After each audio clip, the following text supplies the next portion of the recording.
Oi, pessoal, tudo bem com vocês? Então, vamos fechar o nosso assunto sobre a abolição da escravidão no nosso país, falando sobre a lei que realmente colocou um ponto final na escravidão no Brasil, a Lei Áurea. Bem, o fim da servidão foi um dos principais fatores da queda da monarquia e fortalecimento do sistema republicano.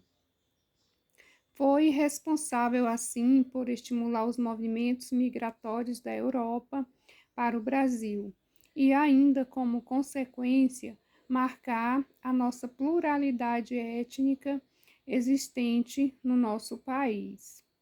Por outro lado, a mobilização política e popular pressionou a monarquia brasileira a decretar o fim da escravidão, que ainda assim foi tardia, como sabemos, né, sendo o Brasil o último país ocidental a erradicar o trabalho escravo.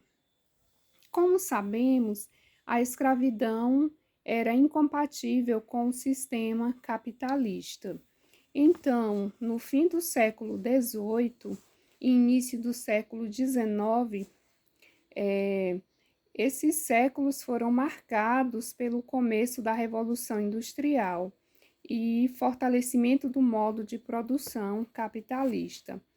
O Brasil estava expandindo sua indústria, principalmente no setor têxtil, e a escravidão impedia o crescimento de um mercado consumidor formado pela mão de obra livre. Esses trabalhadores poderiam comprar produtos que eles mesmos produziam.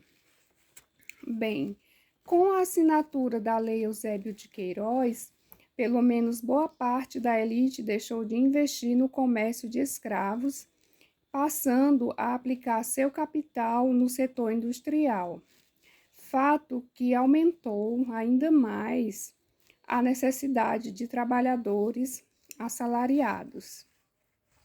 Mas vamos falar um pouco sobre os movimentos abolicionistas. Os movimentos abolicionistas foram extremamente importantes para a promulgação da Lei Áurea.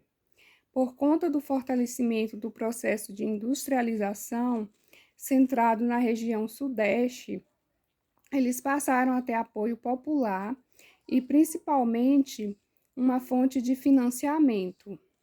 Podemos dividir esses movimentos em pelo menos três principais frentes.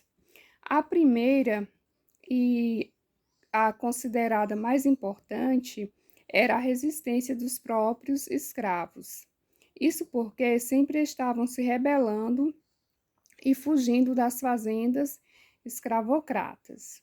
A fuga era estimulada pelas elites libertárias, que ofereciam abrigo e transporte para esses escravos. O surgimento dos quilombos foi uma grande marca desses movimentos.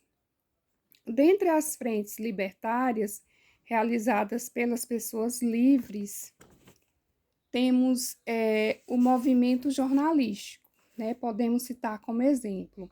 Esse movimento foi marcado pela liderança de intelectuais negros como Luiz Gama e José do Patrocínio. E a frente legislativa também, também podemos fazer menção, que tinha como principal expoente a figura de Joaquim Nabuco. E quais seriam as consequências da Lei Áurea? A libertação dos escravos pela Lei Áurea trouxe diversas consequências para o Brasil. Isso de diversas formas, nas esferas políticas, sociais e também econômicas.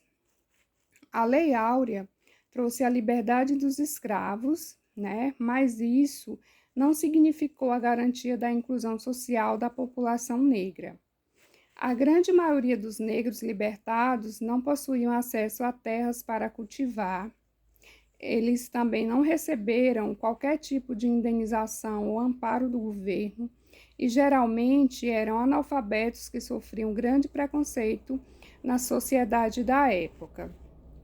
Muitos negros permaneceram desse modo nas fazendas, trabalhando em troca do mínimo para sobreviver, ou migraram para as grandes cidades, onde ocupavam subempregos na economia informal. Então, tudo isso resultou na marginalização dessa população, que até hoje reflete na nossa sociedade. É formada deixando consequência que ainda não fomos capazes de consertar. Então, assim, uma dessas consequências, né, que podemos observar na sociedade foi com a fuga dessas pessoas para as cidades, acabou se formando os morros e houve também a criação das favelas. E sobre o fim do Império? Ao assinar a Lei Áurea, a princesa Isabel passou a sofrer oposição dos grandes latifundiários, porquanto a elite agrária considerava a abolição precipitada e que deveria receber indenizações pela liberdade dos escravos. O Brasil foi o último país ocidental a libertar seus escravos, né, como já foi mencionado. Então, esse fato fez com que os republicanos ganhassem cada vez mais força, trazendo uma grande crise para o segundo reinado do Império. Dessa forma, apenas 1 ano e meio após o fim da escravatura, o Marechal Deodoro da Fonseca, em 15 de novembro de 1889, tomou posse como primeiro presidente do Brasil. Esse foi o marco inicial da chamada República Velha. A assinatura da Lei Áurea foi o resultado de um processo lento e gradual de abolição da escravidão. A luta ferrenha dos líderes negros e dos movimentos abolicionistas foram cruciais para que esse processo ocorresse. Além disso, o fortalecimento do sistema capitalista e da industrialização colocou o Brasil em uma situação que o fim do trabalho escravo acabou sendo algo inevitável. Não podemos dizer, contudo, que o fim do escravismo tenha sido, né, tenha partido a partir de uma conscientização humanista dos líderes políticos. Então, os interesses econômicos foram marcantes para o processo abolicionista, e isso acabou trazendo consequências que até hoje não foram solucionadas.